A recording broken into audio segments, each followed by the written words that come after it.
Aziz yurtdoshlar, hammalarga assalomu alaykum. Mana ko'rib turgan avtobusinglar UzAvtoTrans kompaniyasining avtobusi Moskva avtovokzal Kotelniki 4-peronda turibdi. Toshkentga qarab yo'l oladi akalar.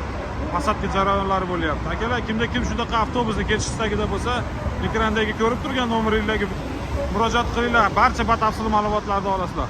Aka-ukalar, biz xudo xolasa biz avtobuslarimizda 3 ta voditel bor. 3 ta voditel tinmasdan avtobusda minib ketadi. 2,5 sutkada Toshkentga yurtga olib kirib qo'yadi akalar. Tanlovlarda adashmanglar akalar. Bizda bespasredniy, primoydan primoy reyslar. Sog' bo'linglar, salomat bo'linglar. Like, podpiska bosishni unutmanglar yurtdoshlar. Boshqa yurtdoshlarimiz ham ko'radi. Uyga qaytaman degan. Ancha issiqlar ketib, mana ancha sovuqlar ham tushyapti. Odamlar uyga qaytishga tayyor уже, xudo xolasa. Ekrandagi nomerlarga telefon qilinglar. Bez problem, hech qanaqa problemasiz O'zbekistonimizga qaytasizlar, Toshkentga. Sog' bo'linglar, salomat bo'linglar.